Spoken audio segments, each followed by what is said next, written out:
Hello good morning friends. તો આપણે આપણું જે લાસ્ટ વિડીયો જે હતો એની અંદર યુનિટ આપણું સેકન્ડ અને એની અંદર રીડ 1 એમાં વિડીયો સેકન્ડ આપણે જોઈએ છીએ. તો એમાં આપણે પહોંચ્યા હતા પેજ નંબર 12 પર, ડાબી સાઈડ પર આ પેરેગ્રાફ પર. What kind of deal did you make kid I ask, ત્યાં સુધી પહોંચ્યા હતા. તો થોડું ફરી વખત એને રિપીટ કરીએ અને આગળ ચાલીએ. તો રોય ડિઝની જે છે એ વોલ્ટ ડિઝનીને પૂછે છે કે ભાઈ શું ડીલ થઈ ગઈ, કેટલાની થઈ, કેવી રીતે થઈ, આ બધા અમુક બાબતો એને પૂછે છે. We haven't got a deal, Walt admitted. વોલ્ટે જવાબ આપ્યો કે ભાઈ કોઈ ડીલ થઈ નથી. The distributor copyrighted Oswald and is taking over the series himself. ઉલટાનું નુકસાન થયું કે જે ડિસ્ટ્રીબ્યુટર્સ હતા એમની પાસે ઓસવાલ્ડના કોપીરાઇટ હતા અને એટલા માટે આખી સિરીઝ એ પોતે લઈ ગયા. સ્ટ્રેન્જલી બહુ ખરાબ થયું એમની સાથે. મહેનત એમણે કરી, પુષ્કળ પ્રયત્નો કર્યા અને જ્યારે સફળતા મળવાની હતી તે જ સમય દરમિયાન એ કોઈ એની પાસેથી છીનવીને લઈ ગયું એવું લાગ્યું. Walt did not seems downhearted. ડાઉન હાર્ટેડનો મતલબ થાય નિરાશ થવો. આ ઘટનાથી જરા પણ નિરાશ થયા નહીં. વોલ્ટને જરા પણ નિરાશા ના આવી કે ભાઈ આટલી મહેનત કરી, કોળિયો મોઢા સુધી આવ્યો અને ખેંચીને કોઈ લઈ ગયું, આવી પરિસ્થિતિ થઈ. છતાં પણ નિરાશ નહીં થયા, હતાશ નહીં થયા. We are going to start a new series.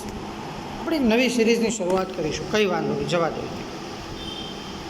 હી એન્થ્યુઝડ, એકદમ મક્કમ મનથી, મજબૂત મનથી એમણે કહ્યું કે આપણે એક નવી સિરીઝની શરૂઆત કરીશું. અત્યારે જવા દો ત્યાં.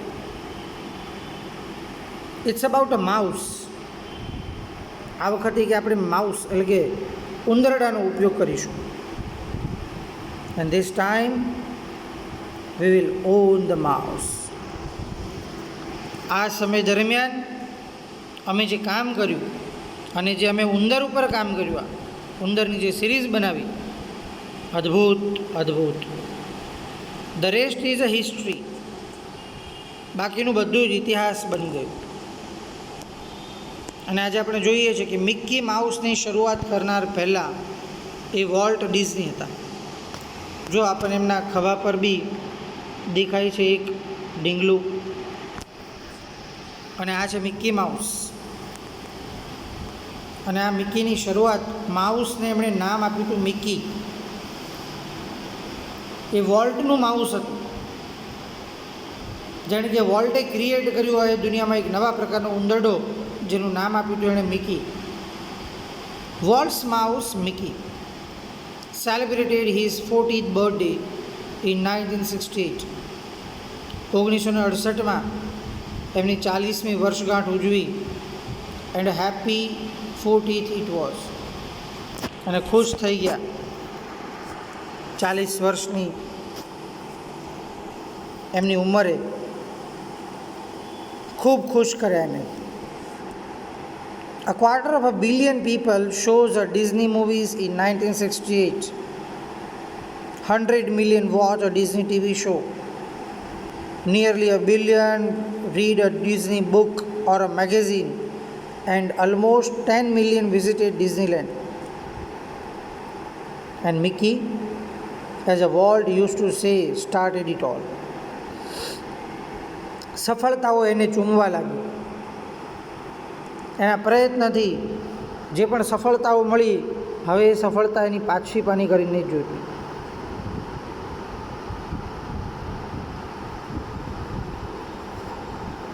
લગભગ 1968ની અંદર 100 મિલિયન કરતાં પણ વધારે લોકોએ ડિઝનીના ટીવી શો જોયા. લાખો લોકોએ ડિઝની મૂવી જોઈ. અને લાખો કરોડો લોકોએ ડિઝનીની બુક, મેગેઝિન્સ અને હજારો લાખો લોકોએ ડિઝનીલેન્ડની મુલાકાત લીધી. એટલે આ એમના જીવનની બહુ મોટી સફળતા છે. And Mickey was, as Walt used to say, started it all. અને મિકી જાણે કે as Walt used to say, started it all. હવે બધી શરૂઆત થઈ ગઈ છે, હવે આપણું ચાલશે. Mickey was only the first successful product of Walt's matchless imagination and ability to make his dream become a reality.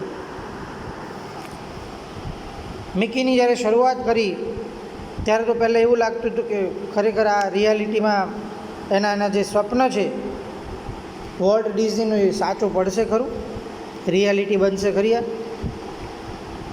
માઉસને આપણે આવી રીતે કંઈક બનાવી શકશું? અને મિકીના જીવનની પહેલી સફળ એવી પ્રોડક્ટ, વોલ્ટના જીવનની સફળ એવી પહેલી પ્રોડક્ટ એટલે મિકી માઉસ. કોઈના મગજની અંદર આવો ઇમેજિનેશન, આવો વિચાર પણ નહીં આવે, આવી કલ્પનાઓ પણ નહીં આવે. અને એવી કલ્પનાઓને એમણે સાચા સ્વરૂપમાં રિયાલિટીમાં લાવી. આ એની કાર્યક્ષમતા હતી, આ એના જીવનની અંદર એની આવડત. જેને આપણે વિચારીએ એ બાબતને એણે રિયાલિટીમાં પરિણમી. It was an ability he could turn on for any occasions, large or small.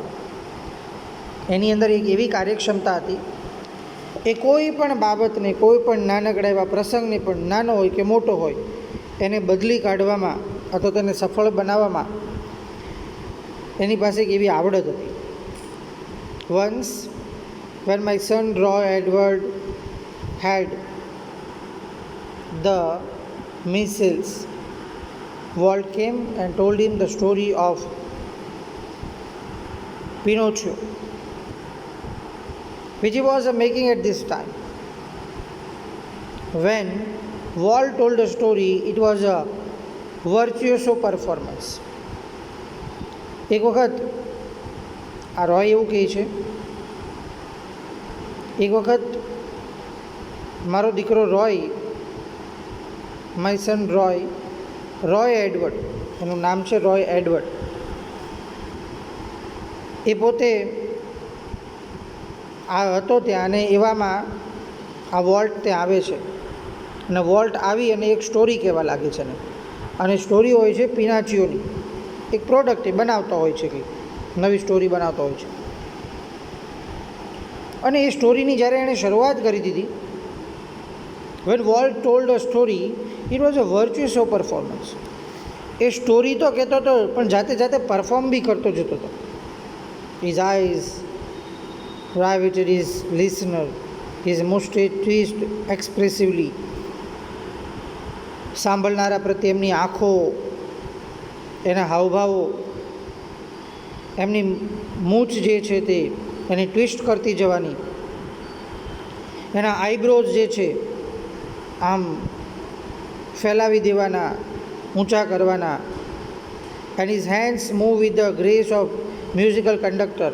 અને જેવું જેવું સંગીત આવે, મ્યુઝિકલ જે પણ હોય તે પ્રમાણે એના હાથની એક્શનો. Young Roy was so wide-eyed at Walt's graphic telling of a fairy tale that he forget all about his missiles. જે રોય એડવર્ડ જે હતો પેલો છોકરો, એ વોલ્ટની આ બધી સ્ટોરીને સાંભળીને, આવી રીતે એની જોઈને એની આંખો તો પહોળી થઈ ગઈ કે અદ્ભુત, વોલ્ટ ડિઝની આટલા બધા કોઈ પણ સ્ટોરીમાં ખોવાઈ ગયેલા. એ જાણે કે પોતે જ સ્ટોરીની અંદર પરફોર્મ કરતા હોય એવી રીતે. અને જે છોકરો પોતે જે કંઈ કહેવા માંગતો હતો એ બધું ભૂલી ગયો ને વોલ્ટની આ જે બાબતો છે, વોલ્ટની આ જે સ્ટોરી છે એને જ વિચારવા લાગ્યો.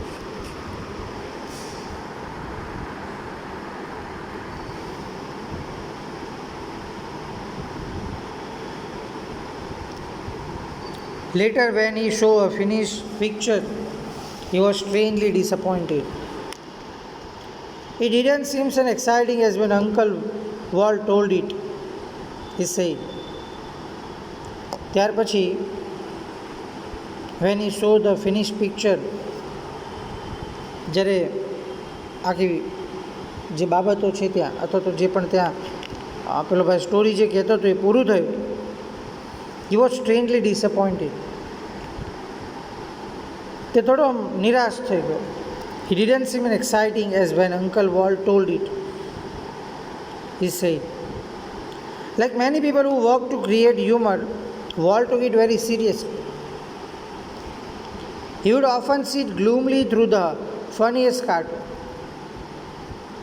ઘણા લોકો કોઈ પણ કામની અંદર એ લોકો હ્યુમર એન્ટર કરતા હોય, હ્યુમર લાવતા હોય. જ્યારે વોલ્ટ જે છે એ આ બાબતને બહુ સિરિયસલી લે છે. કોઈ પણ કામની અંદર હાસ્ય આપણે લાવવું નહીં જોઈએ, ઓટોમેટિકલી આવી જવું જોઈએ. He would often sit gloomily through the funniest cartoon, concentrating on some way to improve it. ઘણી વખત જ્યારે કાર્ટૂન બનાવતો હોય